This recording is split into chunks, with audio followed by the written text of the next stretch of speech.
అందరికీ నమస్తే అండి. మనం పిల్లల విజయంలో తల్లిదండ్రుల భాగస్వామ్యం అనే అంశం గురించి మాట్లాడుకుంటున్నాం కదా. ఈరోజు అంశంలో మరికొన్ని విశేషాలు. మీ పిల్లలు చదువుల్లో మంచి ప్రతిభ చూపాలంటే చదువు ప్రయాణంలో వారికి మీ చేయూత తప్పనిసరిగా ఉండాలి. కేవలం పర్యవేక్షణతో సరిపెట్టుకోకూడదు. సంజాయిషీలతో సంతృప్తి పడకూడదు.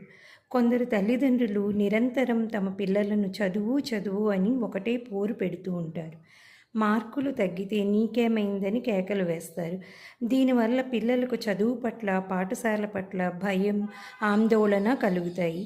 అలాగాక పిల్లలు చదువుల విషయంలో ఎదుర్కొంటున్న సాధక బాధకాలు తెలుసుకుంటూ అవసరమైన చోట్ల కొంత చేయూతనందిస్తే చదువులో మంచి ప్రతిభ చూపుతారు. తద్వారా చదువు పట్ల భయం, ఆందోళన కలగదని మానసిక శాస్త్రవేత్తల అభిప్రాయం. పిల్లల చదువుల్లో తల్లిదండ్రులు నిర్మాణాత్మకంగా పాలు పంచుకోవాలి. చదువుల పట్ల పిల్లల దృష్టి ఎలా ఉందనేది మొదట తెలుసుకోవాలి. ఆయా సబ్జెక్టుల్లో వారు ఏ స్థాయిలో ఉన్నారు, ఏదైనా సబ్జెక్టులో పాఠశాల చదువుతో పాటు అదనపు కోచింగ్ అవసరం ఉందా, అదనపు కోచింగ్ అవసరమైతే అది ఏ విధంగా ఇప్పించాలి అనే అంశాలపై ఒక అవగాహనకు రావాలి. ఉపాధ్యాయులతో నిరంతరం సంబంధాలు కలిగి ఉండటం, పేరెంట్స్ మీటింగ్స్లో క్రమం తప్పక పాల్గొనటం, ప్రోగ్రెస్ రిపోర్ట్ను సరైన కోణంలో అర్థం చేసుకోవటం, తమ పిల్లల స్నేహితుల సహచర్యంలో మెలిగేటట్లు చూడటం వల్ల పిల్లల చదువుపై మీకు మరింతగా మంచి అవగాహన ఏర్పడుతుంది. ఉపాధ్యాయులు నిపుణుల సూచనలకు తగినట్లుగా ఇంటి వద్ద పిల్లల చదువుపై మీరు శ్రద్ధ పెడితే మంచి ఫలితాలు వస్తాయి. చదువుల పట్ల పిల్లల దృష్టి వారు చదువుపై వెచ్చించే సమయాన్ని, చదివే పద్ధతిని ప్రభావితం చేస్తుంది. చదువుల పట్ల సరైన దృష్టి కలిగి ఉండటం అంటే జీవితంలో చదువు ప్రాధాన్యతను గుర్తించటం. జీవితంలో ఏ రంగంలో రాణించాలన్నా చదువు ఒక ముఖ్యమైన పెట్టుబడిగా ఉంటుందనే విషయం విద్యార్థి దశలో అర్థం చేసుకున్న పిల్లలు చదువులను సరైన దృష్టితో చూస్తారు.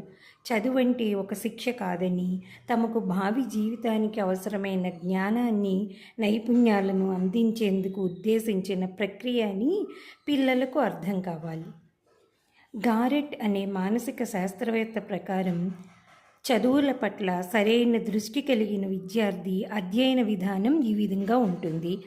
నిఘంటువులను ఉపయోగిస్తారు. చదవటానికి నిర్ణీత కాలం, స్థలం ఉంటాయి.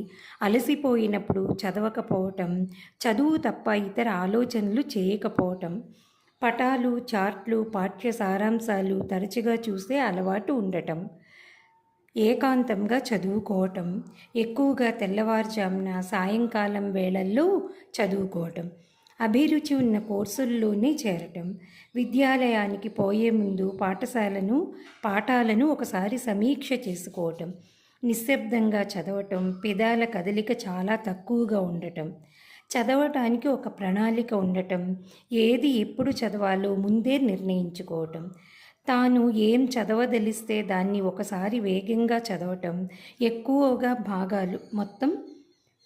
భాగాలు పద్ధతిలో చదవటం. గారెట్తో పాటు అనేక మంది మానసిక శాస్త్రవేత్తలు తమ పరిశోధనల ద్వారా గమనించిన అంశాలను పిల్లల కోసం ప్రత్యేకించిన చదువుల్లో రాణించటం ఎలా అనే పుస్తకంలో సులభ శైలిలో పొందుపరిచారు. వాటిని ఆచరణలో పెట్టడానికి తల్లిదండ్రులుగా ఏం చేయాల్సి ఉంటుందో ఆ పుస్తకంలో అందించారు. ఆ పుస్తకాన్ని తల్లిదండ్రులు చదివి అందరి సూచనలను అమల్లో పెడితే శ్రేయస్కరం. పిల్లల్లో క్రమపద్ధతిలో శాస్త్రీయంగా చదివే అలవాటు పెంపొందుతుంది. మరికొన్ని విశేషాలు రేపటి భాగంలో.